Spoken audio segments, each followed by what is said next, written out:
Wabarakatuh, selamat pagi, salam sejahtera dan sukses untuk kita semuanya. Semangat pagi, luar biasa. Berjua kembali dalam program komunikasi bisnis untuk edisi hari ini di hari Senin tanggal 19 Juli 2021. Dan komunikasi bisnis seperti biasa bersama narasumber keynote speaker ada Pak Roni H. Mustamu, Direktur Kuadran Consulting, dan nanti juga akan ada peluang untuk bergabung dengan partisipan-partisipan yang lain. Ini kebetulan saya kok belum join Zoom ya. Baik, tema kita untuk pagi hari ini adalah Customer Focus Cost Streaming at B2B. 3 cara penghematan biaya pada perusahaan B2B dengan tetap berorientasi pada kepentingan pelanggan. Di mana untuk program ini juga bisa Anda ikuti di Radio Max FM Waingapu, Sumba Timur, Nusa Tenggara Timur, Radio Praja Angkasa Trenggalek, Radio Guyup Rukun Tulungagung, dan juga bisa Anda cek secara live streaming di channel YouTube kami di LPPL Radio Suara Sidoarjo. Baik, saya sapa dulu beberapa narasumber yang sudah join via Zoom. Ini kok sebentar, passwordnya tetap kan ya? Kok saya nggak bisa masuk ini, Mas Franky? Oke, nah ini sudah prepare. Oke, baik. Betul Mas Nah, Panji, ini Pak saya Rudi juga nggak bisa masuk. iya. Passwordnya tetap kelihatannya. Tetap Pak, Susi 1971, betul begitu ya? Oke. Susi 1971, baik. Saya sapa Mas Moko, selamat pagi. Pagi. Iya, luar biasa Mas Moko. Sudah in office ini kelihatannya. Atau lagi di Ya, kafe? kurang lebih begitu. Enggak. Kalau sekarang kita Seperti masih seperti di profilnya. mematuhi PPKM, jadi Betul. harus diam di rumah. Iya, Jadi work memodifikasi from ruangan. home ya. Karena Mas Moko ini kan tipikal orang yang dikejar uang, bukan mengejar uang gitu ya. Wih, amin. Saya menerima doa-doa positif kok. Kemudian ada Pak Andreas Saputra dari Medan Horas. Pak Andreas, Ras, Mas Roni. terima kasih sudah join ini Pak Andreas. Kemudian ada Terima Bu Julia yang ada di Jombang kalau nggak salah. Nggih. Saya lupa. Bu Julia, selamat pagi. Di Jombang atau di ini ya? Citraland kalau nggak salah ini.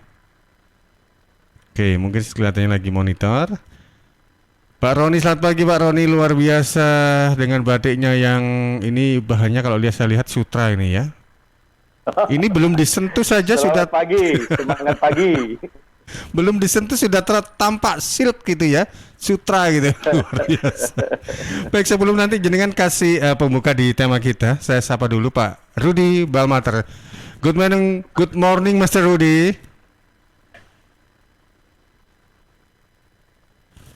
Selamat pagi Pak. Oh, belum didengar. Oke, selamat pagi Pak Rudi.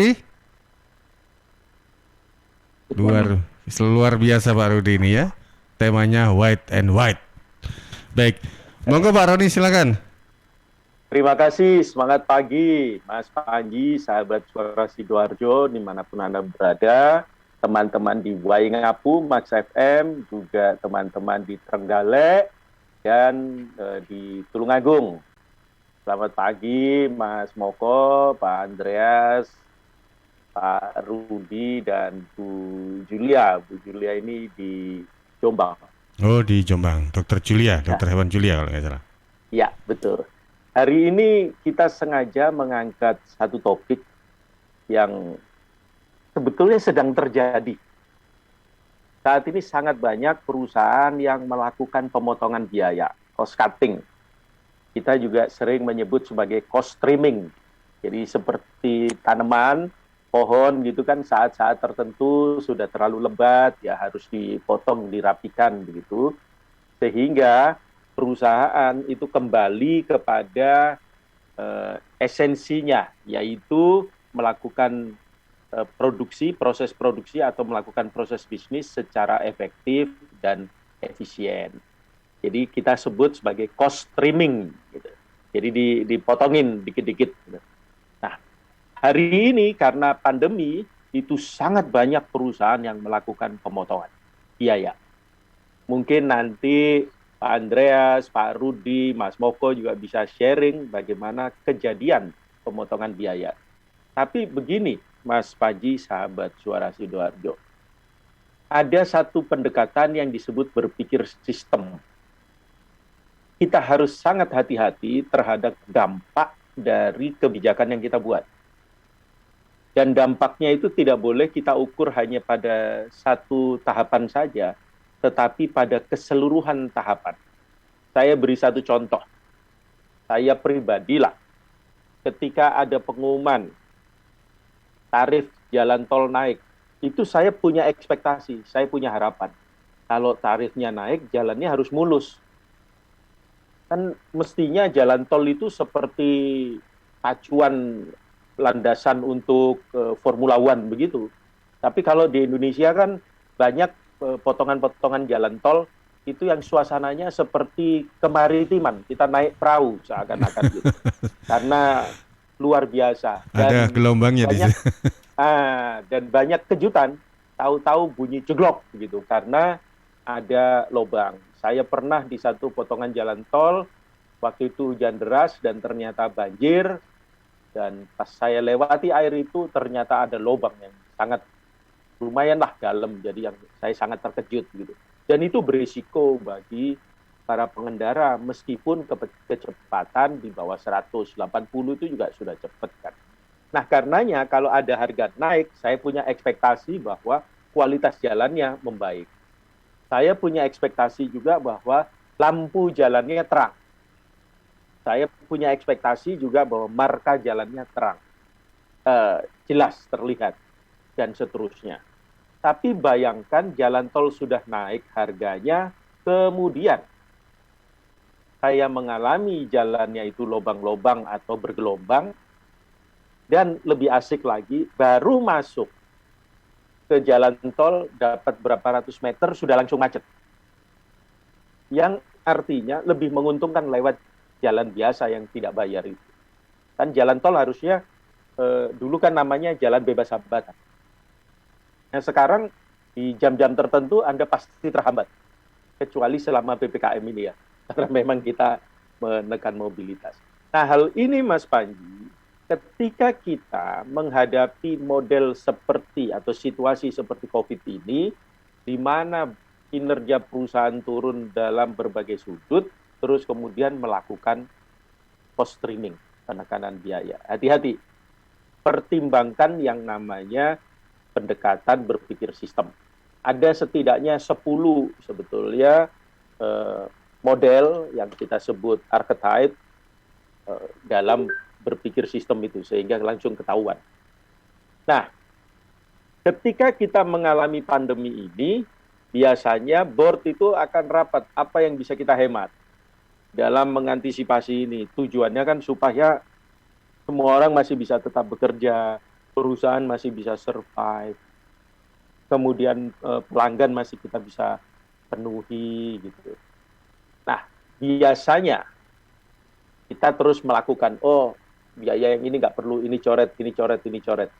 Memang betul, semasa pandemi ada 3 minimal yang harus kita urus. Yang pertama adalah pendapatan. Jadi bagaimana caranya pendapatan itu lancar, selancar-lancarnya.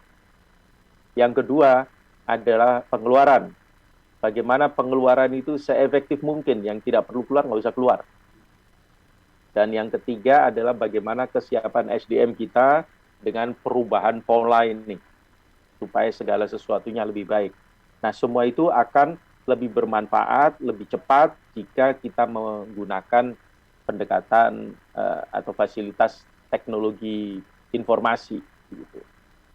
Nah, apa yang biasanya dipotong Mas Panji? Biasanya yang kita potong itu adalah biaya-biaya yang misalnya dari wilayah yang selama ini kinerjanya agak kurang. Nah itu harus kita ukur. Kenapa saya katakan begitu? Karena terlalu efisien di satu titik, kadang-kadang justru bisa menghambat pertumbuhan area atau divisi itu. Karenanya kita harus tahu yang namanya minimum cost di bagian itu. Biaya paling minim itu berapa. Jangan terlalu dihabiskan. Karena nggak mungkin. Jadi misalnya begini, Oke, tenaga kerjanya kita kurangin di sektor layanan, kita kurangin supaya lebih hemat. Nah, akibatnya orang yang ada itu akan bekerja bertambah. Nah, ketika pertambahannya terlalu tinggi, dia bisa kelelahan. Gampangnya begini, kalau kita punya koki yang biasa mengurusi 10 meja untuk sebuah restoran, tiba-tiba dia harus ngurusin 15 meja, itu kualitas masaknya bisa berubah. Dan dia bisa menjadi lebih cepat lelah, dan atmosfer kerja menjadi ada potensi kurang baik. Kenapa? Dia bisa lebih emosional. Itu contohnya. Nah, makanya kita sarankan, kalau mau mengurangi biaya, hati-hati, maka kita ikut misalnya 3 hal ini. Yang pertama, yang kita kurangi itu adalah limbah dari nilai tambahan. Jadi ada kan dalam bisnis itu kita sebut selalu value added. Tapi jangan lupa value added itu juga ada yang jadi limbah, yang waste. Kenapa? Karena belum tentu itu yang dibutuhkan oleh pelanggan. Jadi ada misalnya kalau teknologi ada fitur-fitur yang tidak perlu. Nah, kalau fitur-fitur itu Anda paksakan masuk, maka akan berisiko karena tidak dipakai. Padahal dia meningkatkan biaya. Contoh, kalau kita membuat program komputer untuk perusahaan konglomerasi seperti yang dipimpin oleh Pak Rudi, itu akan berbeda dengan perusahaan UMKM yang jadi kliennya Mas Moko misalnya. Itu beda. Kenapa? Karena masing-masing membutuhkan fitur yang pas. Nah, kalau enggak, kita hanya akan jadi ongkos tambahan. Yang paling gampang begitu handphone. Tidak semua orang membeli handphone seri yang terbaru itu sebetulnya untuk menggunakan fitur terbaiknya. Tapi kadang-kadang hanya jadi status sosial saja. Tapi itu kan consumer good kalau tiap orang. Nah, tapi kalau di dalam B2B, perusahaan ke perusahaan, bisnisnya, itu cost yang nggak perlu boleh dikeluarkan. Sesederhana begini, perlu nggak sih di situ dipasangin label perusahaan? Perlu nggak kemasan-kemasannya itu kemudian semua disablon begitu, misalnya, atau dicetak? Kalau ternyata customer kita yang B2B itu hanya maunya bulk dan itu nggak usah macam-macam, dan itu menyebabkan lebih murah, itu nggak apa-apa. Bisa dilakukan karena kita mengurangi value added yang sifatnya hanya akan jadi limbah di tempat dia. Dan kalau dia punya limbah juga nanti dia harus melakukan proses untuk melepas limbah itu. Dan itu ada biayanya juga. Nah, yang kedua, bagaimana kita mengelola supaya konsumen kita ini menjadi lebih tertangani dengan efektif. Contoh begini, kisah lama, pendekatan marketing. Jualan produk, nanti kalau servis, hubungi service center. Begitu dihubungi service center, nanti alasannya adalah bahan suku cadangnya lagi nunggu dari pabrik. Terus ada bahannya lagi antri dan seterusnya. Itu bisa terjadi berbulan-bulan. Saya pribadi pernah mengalami mesin cuci yang harusnya umurnya panjang gitu. 5 tahun ada komponen yang harus diganti begitu. Bukan komponen penting sebetulnya, tetapi mengganggu karena menimbulkan bunyi. Tapi ternyata harus 2 bulan lebih menunggu jawaban hanya dengan kalimat sederhana. Suku cadang yang satu ini tidak ada dan masih nunggu kapan akan diproduksi. Terus ditawari, mau nggak trade in? Beli baru lagi. Nah, Anda bisa bayangkan, saya beli mesin cuci itu yang harusnya durable, yang harusnya jangka panjang. Ternyata itu seperti sekali pakai, habis pakai, buang. Itu di mindset-nya penjual. Saya nggak mau sebut merek, tapi menurut saya keterlaluan. Karena jelas dia tidak melakukan yang namanya after sales responsibility. Gitu loh. Karena ini kan bukan jualan kerupuk. Gitu loh. Ini kan sebuah produk yang harusnya punya waktu yang lama gitu umur produknya. Itu contoh ya. Kadang-kadang kita tidak lakukan dan malah kita mau menekan konsumen itu dengan model kita. Dan sederhana, saya sama istri ngobrol, ya sudah kita relakan. Kita tidak akan pakai brand itu lagi, kita beli brand lain. Hal yang seperti ini, Mas Panji, akan menjadi rugi perusahaan, akan melepas biaya marketing terus-menerus, dan rugilah ya menurut saya. Nah, yang ketiga itu adalah memprioritaskan dan mengurangi inisiatif-inisiatif strategi yang tidak perlu. Saya beri satu contoh yang menurut hemat saya menarik. Ada pabrik makanan dan minuman. Pabrik makanan dan minuman di Indonesia ini pada umumnya sangat membutuhkan produk yang namanya gula rafinasi. Tapi ada satu pabrik yang sepakat sama supplier pabrik gulanya bahwa mereka membangun yang namanya sugar tank. Investasinya lebih dari 400 miliar. Nah, akibat itu, maka perusahaan ini menjadi spesifik produknya itu, langsung pengirimannya juga dengan kontainer khusus dan sebagainya, sehingga menjadi lebih efisien, walaupun ada yang namanya biaya investasi di awal, tetapi secara keseluruhan akan lebih cepat dari sisi waktu, yang kedua lebih murah.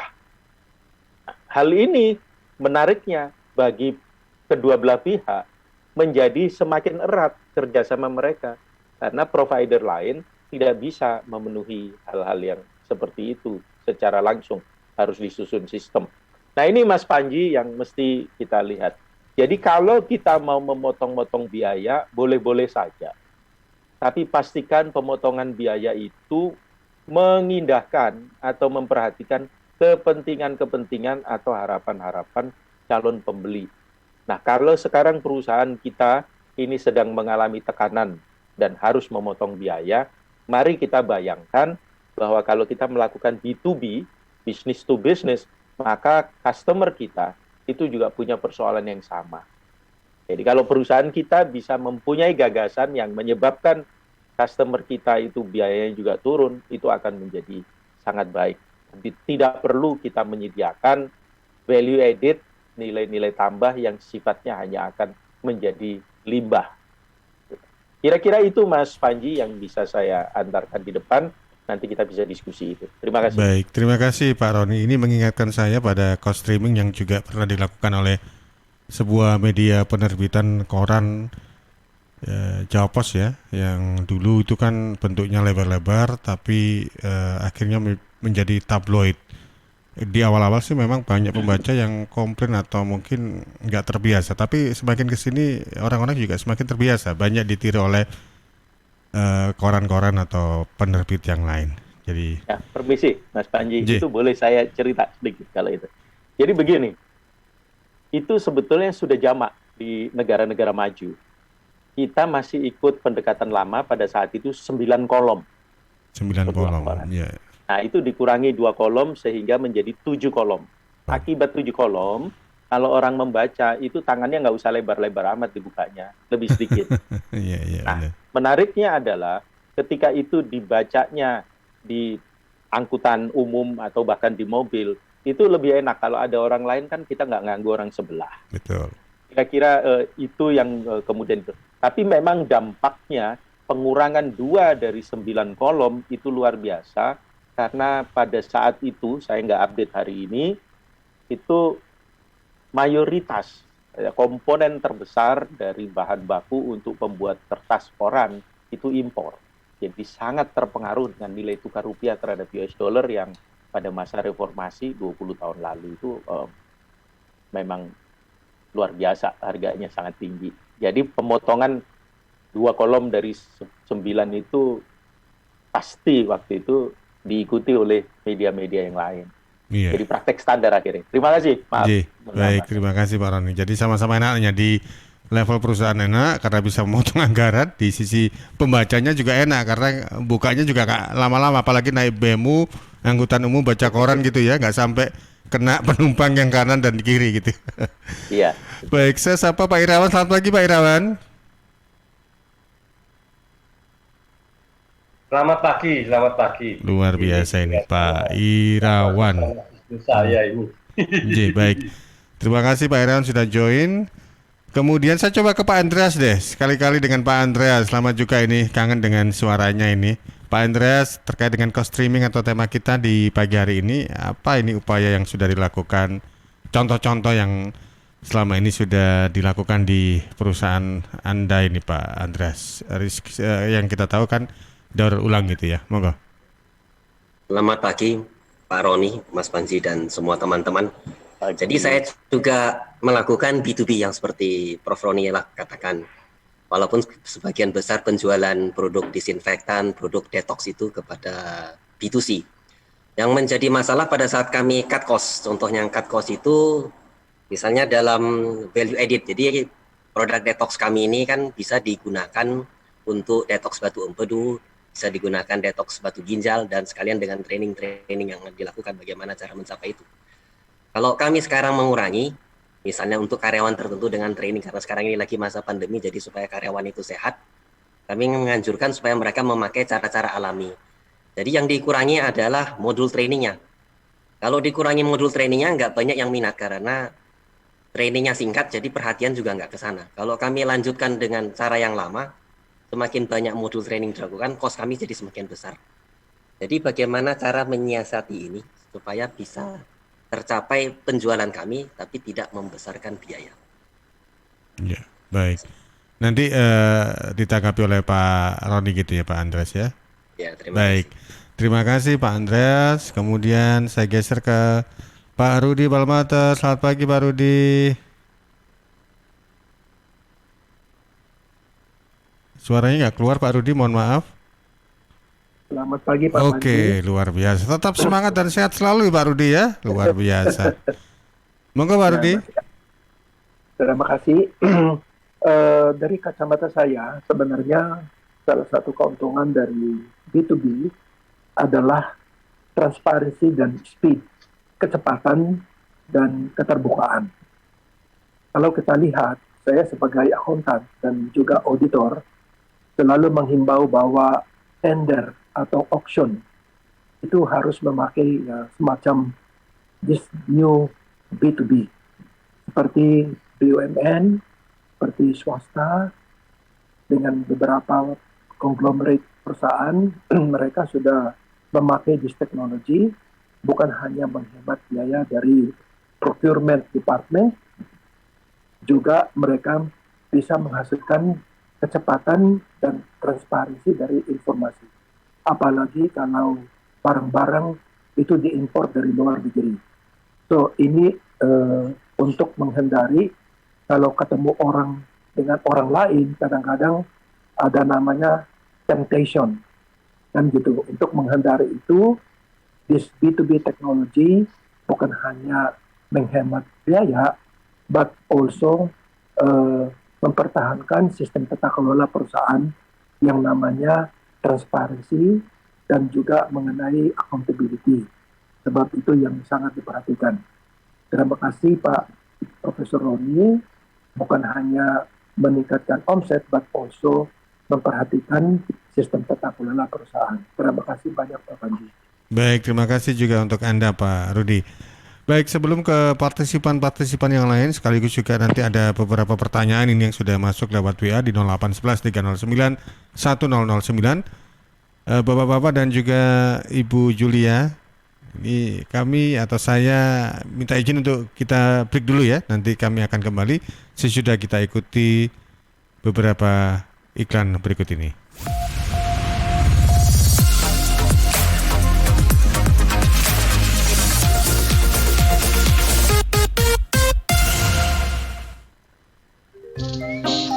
Lihat nih Jeng, Cheers punya kemasan baru 230 ml. Wah, imut ya. Iya dong Jeng, bentuknya yang kecil dan seksi, gampang banget dibawa kemanapun dan kapanpun. Wah iya, bisa muat nih di tas tangan, taruh di kotak makan si adek, dan gampang juga ya dibawa pas jogging. Bener, dan di musim virus kayak gini kita juga harus rutin minum air putih Jeng. Cheers Alkaline ini punya kandungan pH yang tinggi sampai 8,5. Jadi daya tahan tubuh kita lebih terjaga dan melindungi kita dari virus sampai resiko kanker. Nah, buat konsumsi di rumah atau di kantor, ada kemasan galon juga, Jeng, yang 20 liter. Untuk pemesanan area Surabaya, hubungi kami di telepon 0807 124 3377 atau WhatsApp ke 0877 77 24 3377. Bagi Anda yang ingin bergabung menjadi partner Cheese, bisa hubungi 031 84 95 888. Anda di rumah aja ya, biar kami yang ngantar. Cheers Alkaline Power 230 ml, seksi, healthy, easy.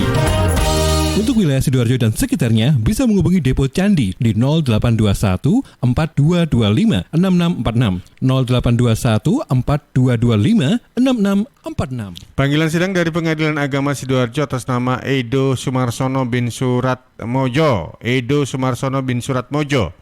Dulu tinggal di Brigjen Katamso 3 nomor 36B RT 26 RW 6 Desa Kedungrejo, Kecamatan Waru, Sidoarjo. Sekarang tidak diketahui dengan jelas tempat tinggalnya.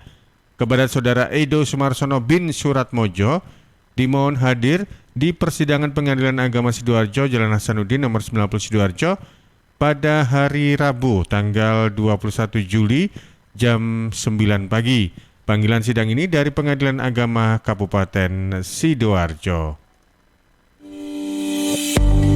Sahabat, penularan virus corona bisa dicegah lewat perilaku hidup bersih dan sehat. Cuci tangan pakai sabun di air yang mengalir. Kalau batuk dan bersin, terapkan etika batuk. Kemudian mengkonsumsi makanan yang bergizi dan sudah dimasak sempurna. Rajin olahraga, istirahat yang cukup. Kalau ada gejala demam, batuk, sesak nafas, pernah kontak dengan orang dari negara atau daerah terjangkit, atau dari kunjungan negara atau daerah terjangkit, segera ke pelayanan kesehatan terdekat. Bisa juga hubungi call center kesehatan 119 untuk sambungan cepat 24 jam siaga. Sekali lagi, call center 119 untuk sambungan cepat 24 jam siaga. Dan di 0811 3088 113 untuk sambungan layanan 24 jam kegawat daruratan medis. Sekali lagi di 0811 3088 113 untuk sambungan layanan 24 jam kegawat daruratan medis. Cegah penularan virus corona lewat hidup bersih dan sehat. Iklan layanan masyarakat ini persembahan Dinas Kesehatan Kabupaten Sidoarjo didukung Suara Sidoarjo.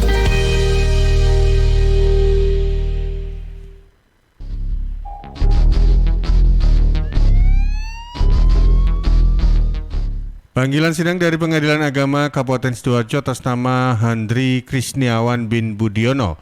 Handri Krisniawan bin Budiono. Dulu tinggal di Jalan Perum, Babatan Asri, Blok G, Garuda, nomor 12. Blok G nomor 12, RT 16 RW 5, Desa Junwangi, Krian, Sidoarjo. Sekarang tidak diketahui dengan jelas tempat tinggalnya. Kepada Saudara Handri Krisniawan bin Budiono, dimohon hadir di persidangan Pengadilan Agama Sidoarjo, Jalan Hasanuddin nomor 90 Sidoarjo pada hari Rabu lusa tanggal 21 Juli 2021 jam 9 pagi. Panggilan sidang ini dari Pengadilan Agama Kabupaten Sidoarjo.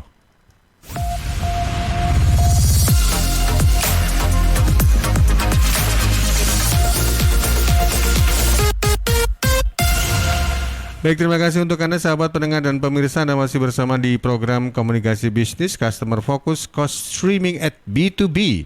3 cara penghematan biaya pada perusahaan B2B dengan tetap berorientasi pada kepentingan pelanggan. Sebelum dibacakan pertanyaan yang sudah masuk lewat WA, saya geser ke Mas Moko terlebih dahulu. Kalau dari sisi UMKM ini seperti apa ini Mas Moko? Ya, makasih Mas Panji, makasih Pak Roni, Pak Rudi, dan teman-teman yang lain ya. Menarik ya kalau misalkan kita ngomongin tentang bagaimana kita melakukan pemotongan biaya. Apa yang disampaikan Pak Roni tadi, saya sangat sepakat dan kalau dari kacamata saya yang saya tekankan adalah untuk bisa mengidentifikasi di mana tempat kita bisa memotong biaya, kemudian melihat inisiatif mana yang perlu dan tidak perlu, maka sangat penting untuk melakukan check up. Kalau bahasa saya, check up artinya kita melakukan evaluasi terhadap organisasi kita sampai di mana, lalu apa yang bisa menjadi peluang dan juga apa opportunity yang bisa kita lihat. Contoh beberapa kemarin ada UMKM yang kemudian harus berinovasi untuk produknya. saya beberapa waktu lalu sempat cerita tentang apa yang terjadi di Bakpia tempat keluarga saya bermain, tapi juga ada beberapa teman yang bermain dengan industri berkaitan erat dengan turis, itu produk-produknya kemudian banyak disesuaikan supaya bisa menjangkau target marketnya yang ada. Tapi yang saya tekankan memang lebih pada coba dicek dulu aja, dievaluasi organisasinya seperti apa, sehingga ketika memutuskan sesuatu termasuk berkaitan dengan pemotongan biaya itu tidak salah sasaran. Dan terlebih lagi ini inisiatif yang tidak perlu, buat saya ini menarik ya. Ketika menggunakan teknologi, jangan terus serta-merta langsung menginvestasikan belanja website, lalu kemudian belanja berbagai hal sistem teknologi yang fantastis. Padahal sebetulnya bisa diselesaikan secara sederhana dengan sosial media. Itu contohnya. Ya, instead of mendevelop website yang keren, tapi kalau situasinya nggak memungkinkan, ya udah gunakan saja sosial media. Jauh lebih ekonomis. Kurang lebih itu dari saya untuk evaluasi dan pemanfaatan teknologinya. Makasih Baik. Mas Panji dan teman-teman. Luar biasa, karena UMKM ini banyak yang mengatakan backbone dari perekonomian tanah air. Mudah-mudahan tidak sekedar jargon Betul. saja ya, tapi juga ada kepedulian yang lebih dan lebih kalau boleh dibilang begitu ya. Karena kalau Iya. orang ada PHK di mana-mana, larinya kemana coba? Ya larinya ya usaha sendiri. Usaha Nah, lele. iya, makanya itu. Kemudian ada beberapa teman yang kayak gitu ya. Banyak saya rasa. Iya, asal larinya jangan ke Gunung Kawi gitu. Baik, saya geser ke Pak Irawan. Pak Irawan. Oh, sebentar. Oh, ada ya. Pak Irawan, selamat pagi.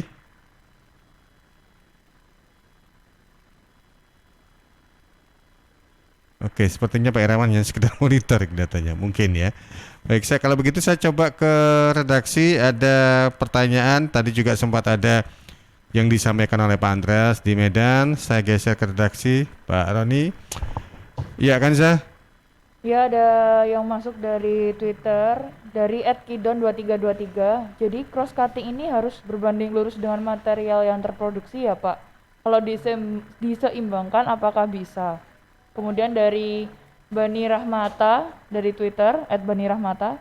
Terus untuk sisi bisnis cross cutting ini perlukah menata ulang kembali data ketika memilih cross cutting? Kemudian dari Pak Endra di Pondok Mutiara, kalau kita melihat dari sisi konsumen, cost streaming ini kita lebih baik pilih harga mahal porsi sedikit atau harga murah barang banyak? Gitu. Oke, terima kasih untuk Anda yang sudah bergabung. Kalau saya sih kalau kebetulan makan gitu ya, pilihnya sih harga murah tapi enak ya, porsi banyak. Baik, monggo Pak Roni penjelasannya dari apa yang sudah ditanyakan, mulai dari Pak Andreas sampai yang sudah masuk lewat WA ini. Ya, terima kasih Mas Panji. Pertama Pak Andreas dulu begitu ya. Pak Andreas harus hati-hati. Nomor satu, kalau pendapatan berkurang dan pada saat yang sama terpaksa atau dipaksa margin harus turun, itu artinya bisnis model yang digunakan oleh Pak Andreas perlu direview kembali, masih relevan atau tidak. Ketika kita memilih mana yang harus dipotong, mohon hati-hati, karena contoh di dalam pendekatan balance scorecard, itu kan namanya learning and growth, itu kan sebetulnya manusia. Manusia akan berdampak pada bisnis proses akan berdampak pada customer akan berdampak kepada keuangan, dan keuangan nanti akan kemudian memberikan dampak pada proses berikutnya pada manusia. Artinya apa? Manusia itu dalam pendekatan tersebut itu dianggap sebagai mitra kerja, bukan aset produksi. Jadi manusia adalah mitra kerja di dalam balance scorecard. Artinya manusia jangan pernah dilihat sebagai aset untuk proses produksi. Mereka bukan mesin. Nah, biasanya di tengah masa-masa seperti sekarang, ketika ada tekanan, ada dua bagian yang paling umum, nggak pakai mikir, itu langsung dipotong duluan. Satu namanya training and development, learning and growth, dipotong. Alasannya nggak berdampak. Nanti saya jelaskan dikit. Kedua adalah iklan. Alasannya sama juga. Nah, yang pertama dulu, learning and growth, manusia. Manusia itu kalau kita potong sekarang, terus kemudian mengatakan karena percuma dilatih, beri seminar, diberi workshop juga tetap begitu-gitu aja. Lebih baik saya atur supaya uangnya saya ketatin, program semua harus lewat saya sehingga semua mengikuti apa yang saya minta seperti rantai komando di dalam militer. Jangan lupa, manusia itu punya yang namanya delay effect. Orang diajari hari ini, kegunaannya bukan untuk besok, mungkin untuk tahun depan. Nah, jadi kalau kita memotong biaya training and development, risikonya competitiveness dari tim kita itu tidak akan baik. Sebagai pengusaha, kita bisa mengatakan, nggak apa-apa, masih banyak pengangguran di Indonesia. Saya umumkan, silakan. Orang-orang sehebat dan terbaik apapun yang direkrut untuk masuk ke dalam sebuah perusahaan atau organisasi, dia pasti akan membutuhkan penyesuaian diri. Dan itu butuh waktu.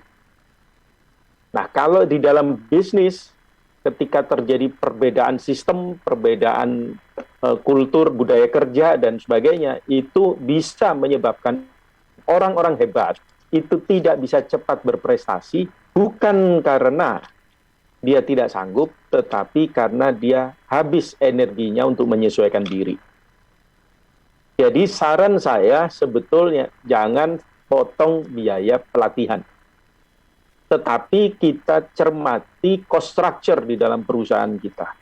Ada nggak yang bisa dinego? Harga-harga misalnya bahan baku, atau ada nggak yang kemudian bisa diperpanjang masa pembayarannya? Dan ada nggak hal-hal yang sebetulnya tidak dibutuhkan oleh customer? Seperti yang tadi saya sebut. Perlukah kita menggunakan kemasan yang semua itu diberi cetakan brand kita? Atau cukup box besarnya saja yang dalam isinya misalnya kalau pakai botol atau jirigen lah, itu mungkin nggak perlu.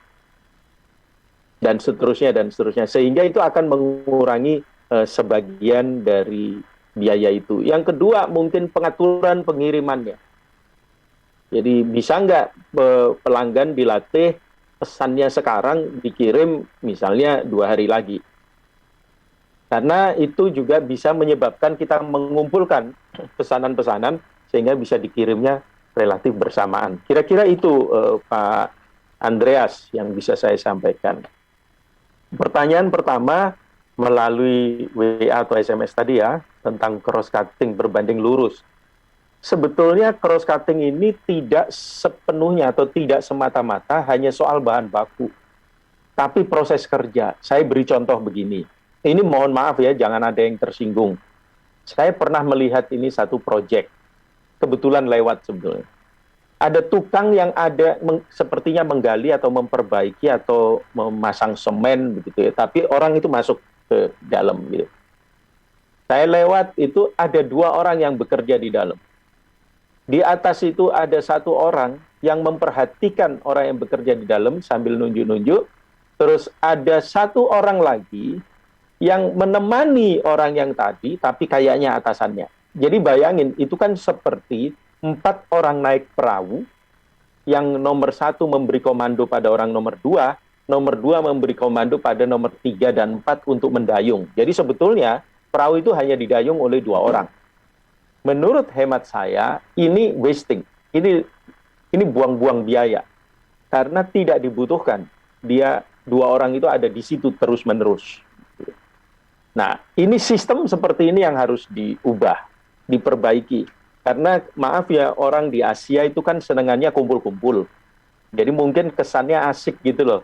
Kalau satu pekerjaan yang datang 5, 6, 7 orang. Kadang-kadang saya lihat yang kerja bahkan cuma 1. Paling gampang itu kalau pekerjaan terkait tiang. Ngurus kabel-kabel gitu. Yang datang 4 orang, 5 orang. Tapi nanti yang naik tiang cuma 1. Yang lain ya ngobrol-ngobrol, kadang ngerokok bersama. Nah, itu adalah yang perlu kita perhatikan. Jadi bagian-bagian yang bisa dipotong gitu ya, nggak perlu gitu. Kita review data untuk cost cutting, ya pasti. Jadi kita tarik itu semua proses. Jadi ada yang namanya rantai pasokan gitu, supply chain. Dan nanti di dalam perusahaan ada yang namanya value chain, rantai nilai. Nah, rantai pasokan ini kita lihat dari mulai bahan baku masuk, prosesnya gimana. Bisa nggak just in time? Seperti pabrik gula yang tadi saya sebut, dengan sebuah perusahaan makanan dan minuman, itu sistemnya udah terpadu, sehingga mengurangi biaya. Nanti kalau kita lihat kenapa harus begitu, ya karena penggudangan itu ada ongkosnya. Ongkos security-nya, ongkos mengkondisikan ruangan, pengamanan, dan sebagainya. Plus, jangan lupa, gudang itu ada ruang, space. Nah, itu kalau di bisnis kan space productivity dihitung, produktivitas aset yang dimiliki itu. Dan itu nanti jelek angkanya kalau terlalu banyak nilainya. Nah, nanti terus dalam proses produksi dan seterusnya sampai kepada distribusi. Ya, contoh seperti perusahaan sektor farmasi. Kenapa harga obat itu sulit turun kecuali ditetapkan oleh pemerintah untuk turun? Ya, karena memang terlalu banyak pihak yang terlibat. Dari pabrik itu setidaknya akan melalui 3 titik. Yang pertama, pedagang besar farmasi, kemudian masuk kepada distributor, masuk ke subdistributor, baru masuk ke apotek atau retailer. Itu belum tentu berhenti di situ. Kadang-kadang masih ada masuk lagi ke tempat-tempat yang lain, yang lebih kecil. Nah, ini panjang.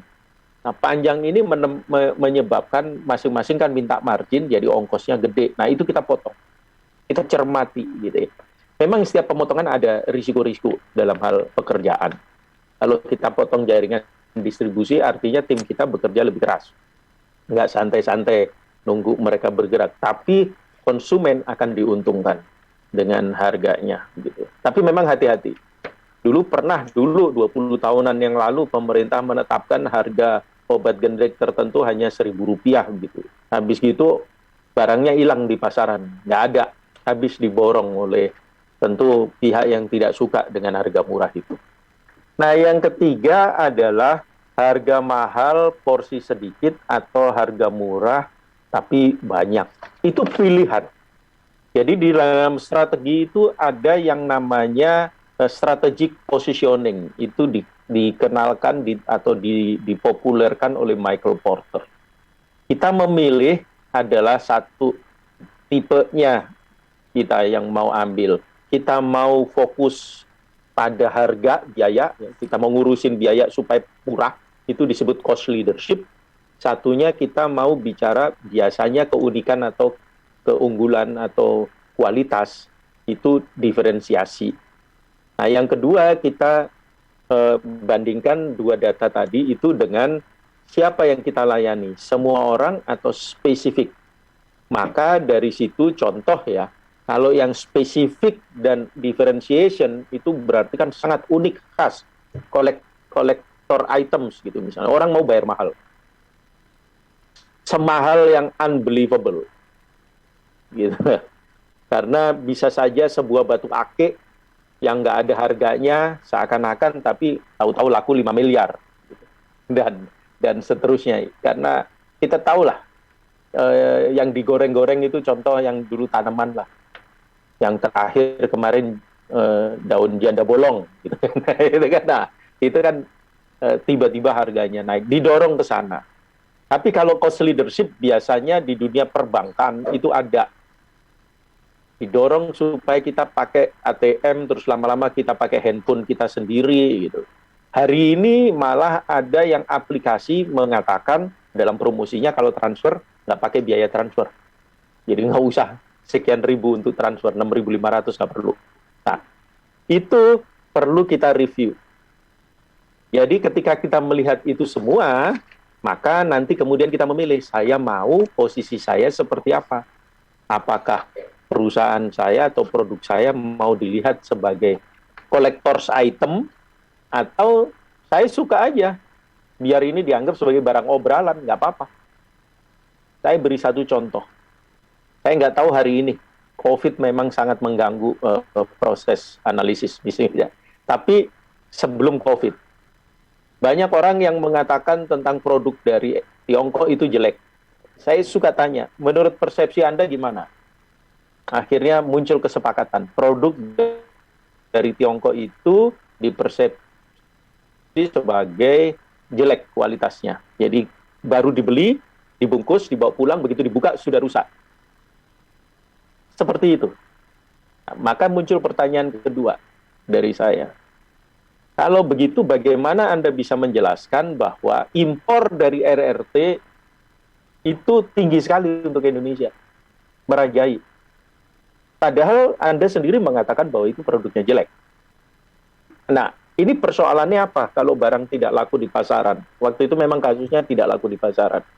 Karena produknya jelek atau tenaga penjualnya yang tidak bisa berkomunikasi, tidak bisa menjelaskan kepada calon pembeli. Saya beri satu contoh. Ada bahan yang dari kertas yang sangat tipis, yang biasanya ada lilinnya kita bakar terus dia terbang. Teman-teman Buddhis itu biasa pakai yang seperti itu untuk mengirimkan doa-doa.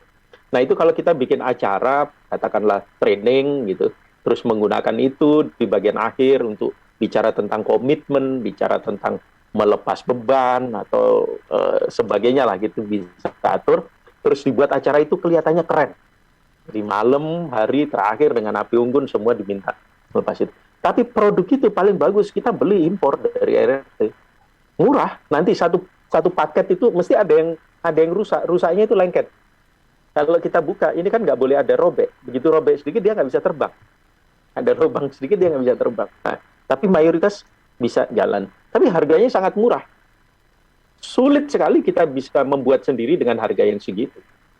Jadi memang ada produk yang dijual sekali pakai, nggak apa-apa. Karenanya ada produk yang memang dilewatkan obralan, tapi ada produk yang sangat spesifik unik yang hanya bagi collectors. Nah, itu pilihan sekali lagi. Jadi boleh kita ambil mau yang mana begitu. Kira-kira begitu. Jadi nggak sesederhana enaknya saya murahan yang semua orang dapat banyak atau mahal tapi sedikit. Itu pilihan. Anda hari ini boleh jualan Lamborghini, Ferrari, atau Anda boleh jualan sepeda motor yang harganya di bawah 15 juta. Boleh aja. Itu pilihan. Terima kasih, Mas Panji. Baik, Pak Roni. Ya, terkait dengan tema kita untuk pagi hari ini, Pak Roni, yaitu Customer Focus Cost Streaming at B2B. 3 cara penghematan biaya pada perusahaan B2B dengan tetap berorientasi pada kepentingan pelanggan. Closing remark dari jenengan, monggo Pak Roni. Ya. Jadi begini, ketika kita bicara tentang cross-cutting atau cost streaming di dalam bisnis, itu kan tujuannya untuk membuat supaya proses bisnis kita efisien. Kita lepaskan lemak-lemak. Tujuannya bukan untuk menguruskan perusahaan, tetapi membuat perusahaan tidak jadi dinosaurus. Jadi lemak-lemaknya dilepas. Jadi orang disuruh fitness. Sehingga kemudian muncul mana yang terbaik, bukan bagi perusahaan kita, bukan bagi soal kenyamanan kita, tetapi yang terbaik bagi calon pembeli. Di dalam bisnis ada QCD, Quality Cost Delivery, kualitas, biaya, dan pengiriman. Kalau kualitas kita bagus, pengirimannya cepat, dan biayanya terjangkau, maka kita akan masuk dalam produk kelas dunia. Tapi seperti yang tadi saya katakan, orang boleh memilih. Produknya kualitasnya rendah, pelayanannya setiap saat Anda minta ada, harga sangat murah, itu namanya obralan. Nah, semua ada risiko pilihan.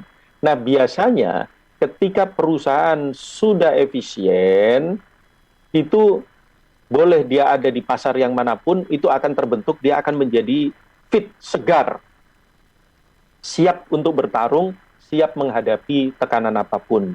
Nah, oleh karenanya, teman-teman sahabat Suara Sidoarjo sekalian, hati-hatilah pada saat cross-cutting, jangan asal potong. Nomor satu, memang kita harus review, kita harus perhatikan cost structure, struktur biaya kita. Biaya kita ini gedenya di mana sih? Bisa nggak itu dikurangi? Kalau itu kita kurangi, apa dampaknya bagi pelanggan kita? Apa dampaknya dari kualitas kita? Bagaimana persepsi kemudian bisa diterima apa enggak? Nah, sehingga sekali lagi yang kita dorong adalah kesehatan perusahaan supaya dia hilang lemak-lemak yang tidak perlu,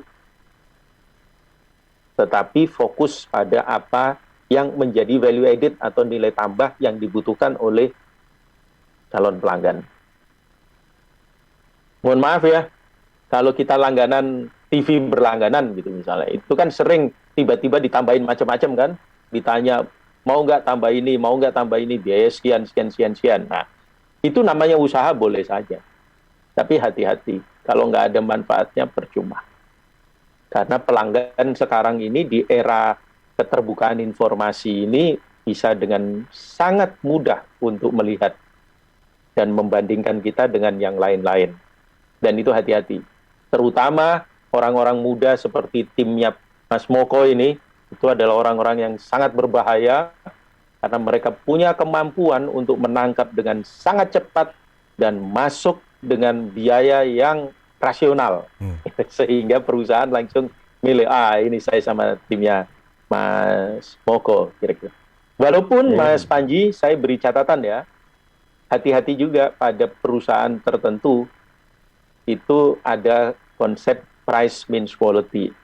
Kalau harganya mahal, dia akan mempersepsi sebagai ini kualitasnya pasti baik. Walaupun belum tentu ya. Nah, karenanya sebelum kita melakukan cross cutting, tolong periksa siapa pembeli kita, calon pembeli kita. Kalau itu B2B, apa kebutuhannya dia dan apa yang bisa kita bantu.